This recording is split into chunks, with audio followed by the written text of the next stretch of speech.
There we go. Had to fade the song down. Hey? Can you hear us, John? I can hear you great. Yeah. You know, you're the kind of voice that you don't even need to say, "Hey, this is John from They Might Be Giants," because I could pick you out of a crowd of 1,000 voices.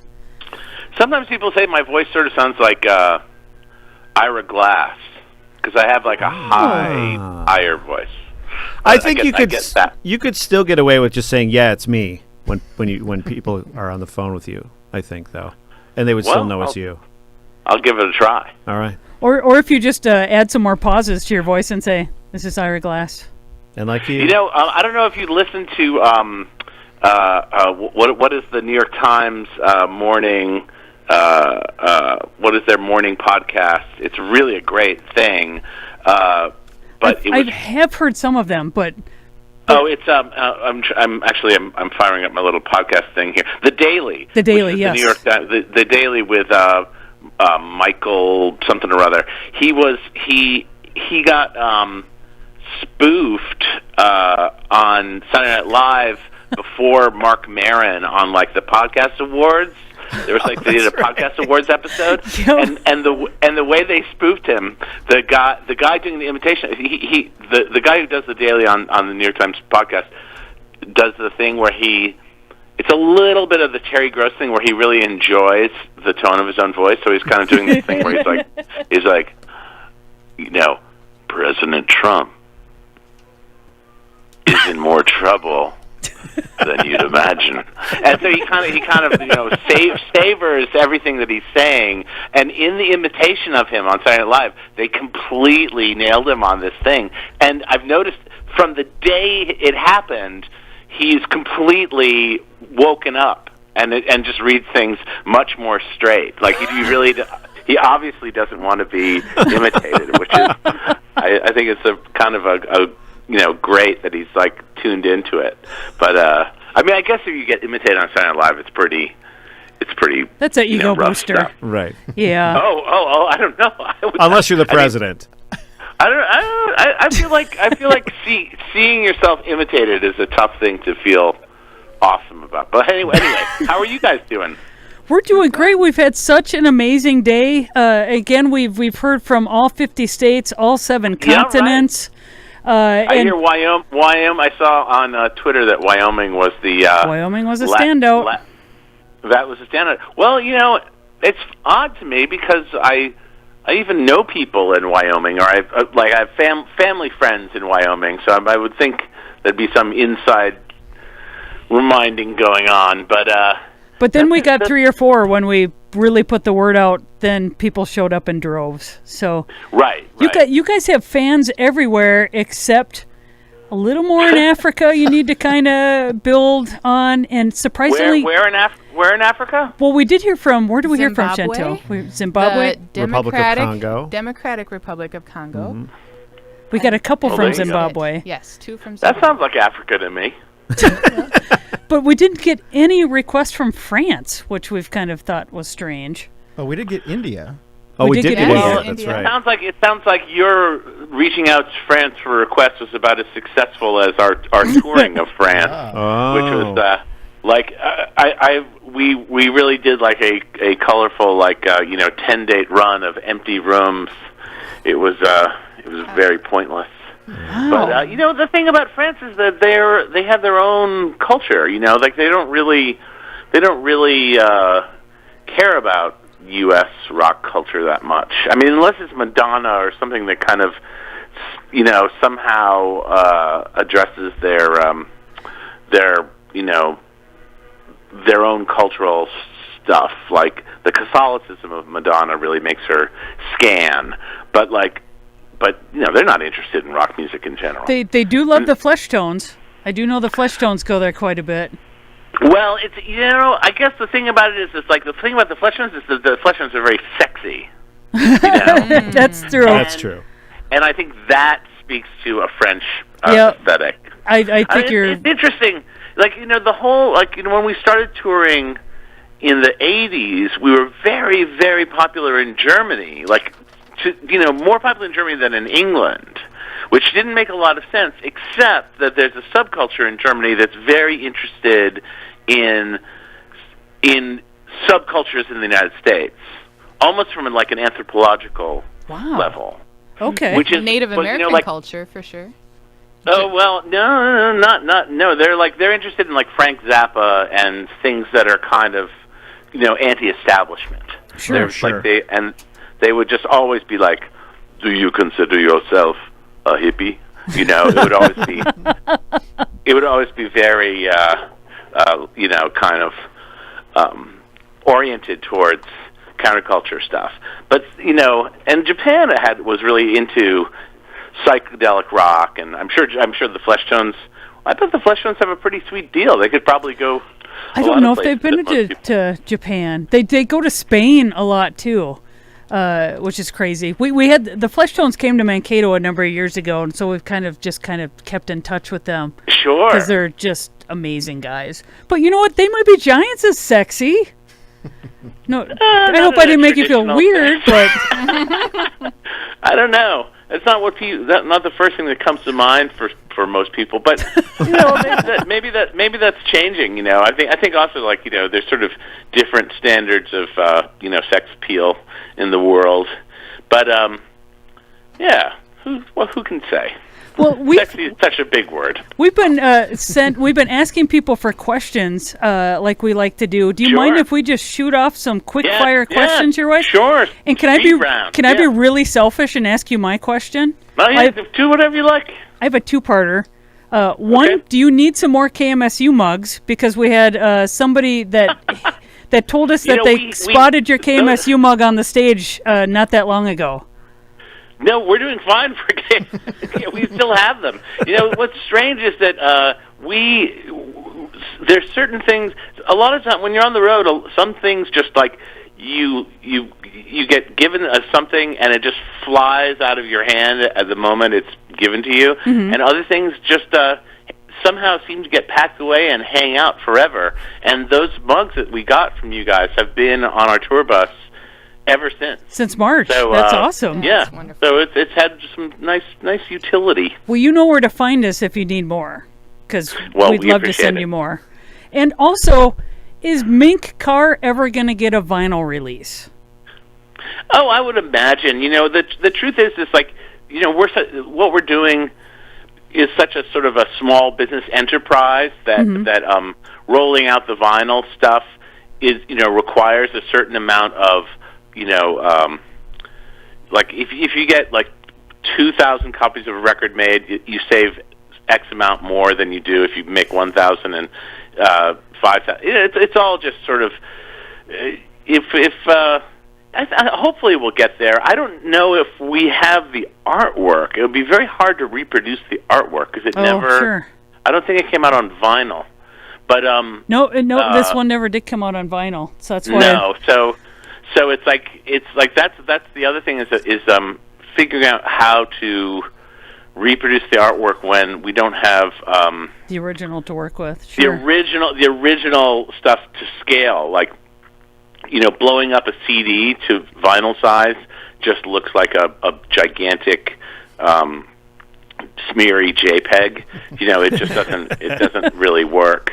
So sometimes it's a little bit trickier, but ultimately I think we'll get to it. It wasn't the thing about doing reissues is that the appeal of most reissues is pretty much a reflection of how popular the project was in the first place. And the strange thing about Mink Car is like a lot of sleeper albums, even though it is much more interest to people now than it was the moment that it got made. The problem is it still didn't really sell very much. So there isn't just like an ambient audience of people automatically curious about it. I adore that album. So everybody else is ridiculous. No. Oh, so good. It's the nature of the sort of roller coaster of sales. But it's interesting to me the difference between these are all kind of like middle period. They might be Giants projects, but we did. The level of interest in John Henry versus Mink Car is really demonstrable. But to me, I sort of think of like John Henry as this kind of weird, not like a misstep, but it's just sort of it's a kind of uneven record to me. Or maybe it's just like it's not quite as interesting a record to me. It wasn't. It ended up feeling very labored, and maybe I can't just get off that part of it. But to me, like Minkar is a really zesty, crazy, ultra vivid record. And I think a lot of people just sort of, at the moment that it was received, well, it didn't really exist because it all happened right around 9/11, and everything that happened around 9/11 just went into like a strange cultural black hole. Yeah. But to me, it was like a very successful record that just never even got heard. So it's a strange one for sure. Okay, Tim, do you have a question you want? Let's see. Now that I've been so selfish. Oh, here's one from Johan in Sweden. Which lyric that you've written do you find the most cringeworthy today? Oh, well, that's I can't really. It's not like I sit around thinking about. I think about dumb things I said on stage. I think about, mistakes we've made in other ways, but I don't keep like a list of like my biggest mistakes lyrically. I can tell you, what was the song? Oh, I found an entirely alternate set of lyrics to the song "Piece of Dirt" that were actually really good. And what had happened is I wrote the song, wrote the lyrics down, and then proceeded to shuffle them into a notebook somewhere, and then I couldn't find them again, and I didn't have them memorized. So I had the melody of the song like on the instrumental of a tape, just me like humming into the thing, but I didn't have the words, and I just sort of had to reconstruct it. And the thing that's sort of infuriating is that the words, the original words I wrote were like much more interesting, I thought, and kind of had like this interesting, clever thing about them. But there's no like rewriting. But you can't write "piece of dirt" too. Still dirtin'? Okay, yeah, right. even dirtier. Yeah. I don't know. I think you could. I think people would love to hear something like that, even if it's a Dial-A-Song song or a B-side. Yeah, I suppose. I don't know. I mean, also, like, I'd have to find that thing again. But that's happened to me a couple of times. Also, like, there's what was that other song? There's a full-length version of "With the Dark" somewhere of the intro song on "With the Dark," which has like multiple verses. That's actually kind of a good effort, but that got chopped up when we edited the song together with a bunch of other things and turned it into like a collage piece. But there is like a ballad version of "With the Dark" that's kind of a nice thing that I should probably dust off, or at least see if I can reconstruct what the pieces are. But it's got a nice second verse that's sort of heartbreaking. So there's going to be some fun stuff for us to find when you donate all of your papers and everything to a museum like Dylan did. I heard that Dylan thing sounded. Well, what was interesting, I've spent the entire day just archiving stuff today. Oh, wow. I'm, like, moving stuff over from one computer to another, so I'm, like, basically I've been in, like, neck deep in this kind of archival hell. And, but I was thinking about that Bob Dylan thing, like, what was impressive to me is that he archived everything. Yeah. Mm-hmm. He actually, like if somebody told me that he didn't archive anything, I would believe that sooner than thinking. I don't think of him as like some kind of completist hoarder. Like he basically, it sounds like he lives like, like he's he's like a Flying Dutchman kind of figure, just touring around the world, like never stopping and never, he just does what he does and. Like it sounds like he doesn't even have a home. So, like to find out that there's this archive, where did he store it before? Did he have just like a warehouse that was somewhere? I bet he did because being from Minnesota. We know that he's got property in Minnesota too that he has, but it's really? he like just had, I mean, napkins and everything that he ever wrote anything down on. He kept all of that stuff, and even before you would think, I mean, he must have just thought from the get-go, I am going to be somebody famous. I better keep everything to have some of the stuff that he has in that collection. I guess, but like what's strange also is like I get the impression that a lot of what he wrote in his moment, I mean, in that crazy hot 63 to 67 moment, was so amphetamine fueled. What does it look like when his like hand is like, he's like writing on the tabletop after the paper ran out? Like I just feel like he was. There's so many crazy stories of like him with like the Beatles, and he's just like writing a song spontaneously, and they're like, "What?" Like he's. I don't know. I guess the thing about that whole like speed fueled idea is like, how do you even tell what's good or bad or what's real or I a couple of years ago I bought his book Tarantula, which is ostensibly a novel. But it is. It really just seems like, if you just force fed somebody like 8 Adderall and made them sit at a manual typewriter for 4 days, it's kind of horrifying. And the weirdest thing is that when you read the very last page of the book, it makes no sense at all. Like it doesn't. It's not tying up any loose ends. It opens up as many questions as it answers. It's such a strange document of his psychedelic haze. But you got to love the guy. I mean, he was a fantastic visionary songwriter and certainly did a million great things. When I listen to Bob Dylan, I find him incredibly inspiring. It's very lucid, but his process seems terrifying to me. Well, Chantel, do you want to ask a question? I have one from Kim in Owl's Head, I believe, Maine. All right. Maine, yep. What are your graphic design influences? I've always liked your work on the TMBG promos and marketing materials. How much and what sort of input do you have into album art and the like? And do you like to eat oranges when you do graphic design? The oranges thing was a collaboration for the chopping block guys who did a lot of like web design and graphic design for us right around that same Mint Car period.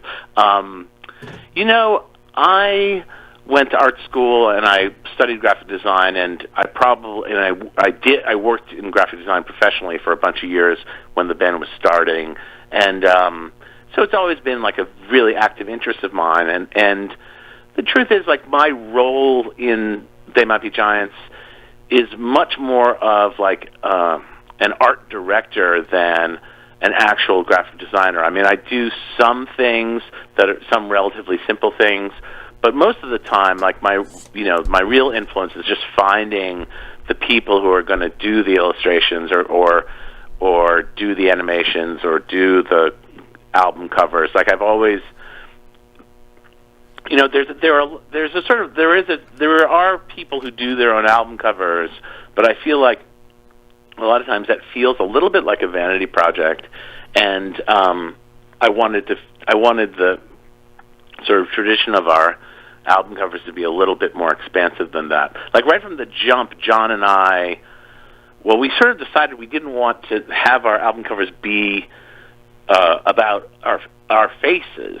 So it kind of raised this challenge to figure out how to come up with imagery that didn't just make it seem like the shrinking world of They Might Be Giants. So, working with different graphic designers over the years, I feel like I've also learned a lot from them. It's like there's a lot of interesting ways of approaching things, and I don't know. My dad was an architect, was like a modernist architect, so I always grew up with like very sort of severe design choices around me. And if you grow up in that environment, you kind of don't even realize how much, if you grow up in a world of like T-squares and letter-set lettering and stat machines and, all the ephemera of drafting, you don't really realize how much it affects you, but it's like it's always been in my life. So I've never thought about it much at all. It's just kind of part of what being alive is. Well, I saw an Instagram picture recently that you did some lettering on a store. Oh, yeah. And I just do you have like a favorite font that you like or something? Well, that font, that is like very much, I mean, because I was painting a window. A friend of mine is opening a wine shop in Park Slope called Zula Wines, and they asked me if I would just paint their window, and I was like, of course, it was like an interesting. Great. But the thing is, it's really hard. Like, this is the crazy thing about painting windows is that you can't. I was like, well, I wonder what kind of materials you need to paint a window, and there's this thing called like one shot that is the paint that sign painters use, and but it is literally as it's described on the letter on the label, like you can't revisit it. You dip it in your brush and just go zoink, and it has to be perfect, and it has to be exactly as you wanted it, and which is the opposite of what I'm capable of. I mean, I barely can fake it. So it's like, I really. If you really look, if you get up close on all the sign painting stuff that I did for them, it's so lumpy. It's really depressing. But from a distance, it looks pretty stylish. I was just riffing on the style of sign painting from the height of the sign painting era, like in the 20s and 30s, where there's a lot of kind of deco-y kind of letters.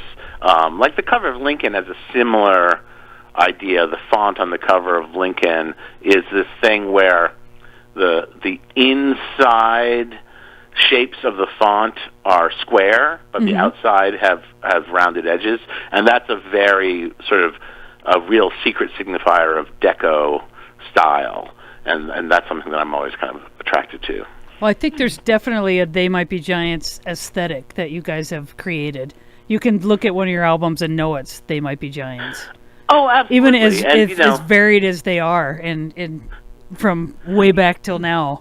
But the thing that's an interesting challenge, and this is, I mean, speaking of talking to designers, I remember long ago, I can't remember who I was talking to, but somebody made like because the first couple of albums I was working at Condé Nast for Self magazine as a pace-up person, and which was a really, really sweet job, but it was like also kind of like a hothouse environment. There was 5 or 6 designers all working in the same little area, and somebody made a really bold declaration about not working retro, like not doing retro styled things overtly, and I have to say it was a real challenge, because I'm very attracted to things like when you see something that's like conspicuously old-fashioned, like it's really riffing on something from another era.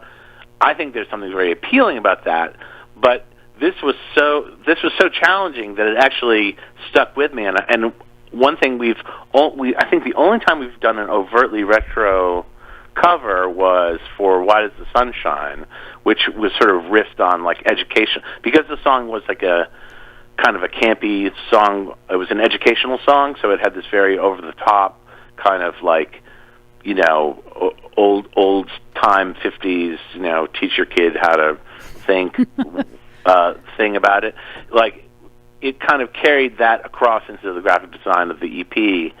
But by and large, we've avoided anything retro. And I was talking to a bunch of kids at SVA a couple of years ago, and I realized that there's this thing about contemporary graphic design, which is that it's sort of, it makes me think about contemporary music as well. There's sort of a notion among young people that everything has been done, But if you can find a really fresh-looking piece of reference material, and use that as like your jumping-off point, then you're creating good graphic design, which is really strange to me. Like to me, like, you know, inventing new kinds of graphic design seems entirely possible still, but I get the feeling like we live in this almost completely backwards-looking culture right now with design.